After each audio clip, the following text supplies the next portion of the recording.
చెప్పండి అన్న, ఎట్లా చూస్తారు? స్టేషన్ కాన్పూర్ నుంచి భారీ చేరికలు ఉన్నాయి బీఆర్ఎస్ పార్టీలోకి, కాంగ్రెస్ పార్టీ నుంచి.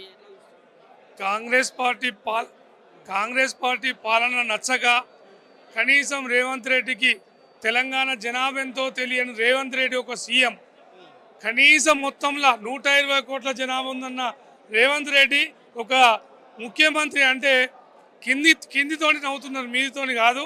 రేవంత్ రెడ్డి పాలన ఈజ్ ఎ తుగ్ల పాలన. కేసీఆర్ ఉన్నప్పుడు ప్రజలు శ్రీరామ రక్ష ఉన్నాడు. ఈరోజు ప్రజలంతా ఆగం ఆందోళన ఉన్నారు. రైతు బంధు లేక ఏది లేక కళ్యాణ లక్ష్మి చెక్ తోటి ఇంతకుముందు 1,00,000 రూపాయలు ఆగి వచ్చేది. ఇప్పుడు తులం బంగారం అని మోసం చేసి తులం లేదు, 1,00,000 రూపాయలు లేదు, 2,500 గృహలక్ష్మి అన్నారు, అది లేదు. ఎక్కడేం లేకున్నా కూడా అన్ని పథకాలు మేము జయించాం, అన్ని పథకాలు మేము చేసినామని రైతు పండుగలు చేసుకుంటుండు. సిగ్గుమాలిన పండుగలు తప్ప అవి రైతు పండుగలు అనబడాయి.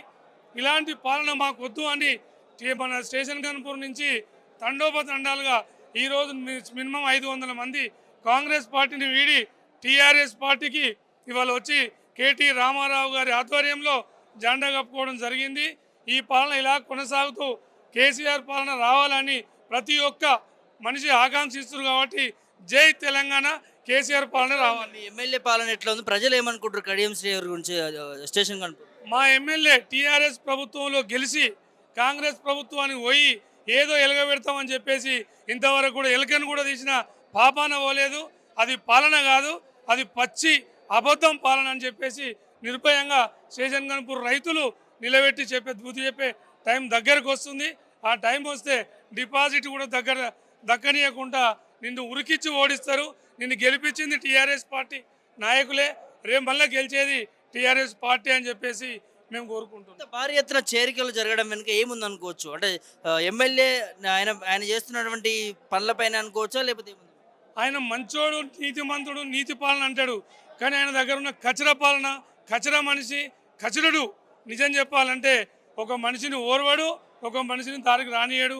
వాడు కొంచెం తెల్లగా అయిండు అంటే వాడిని తొక్కడానికి ప్రయత్నం చేస్తాడు. అలాంటి పాలన మాకు వద్దని మళ్ళీ కూడా ఈరోజు టీఆర్ఎస్ పార్టీలో చేరడానికి ముందు వస్తున్నారు. 100% టీఆర్ఎస్. కాంగ్రెస్కు డిపాజిట్ కూడా దక్కదు. రేపు స్థానిక సంస్థలు కూడా కాంగ్రెస్కు డిపాజిట్ కూడా దక్కదు. ఇది నిజం. 200% భూస్థాపితం కాంగ్రెస్ పాలన.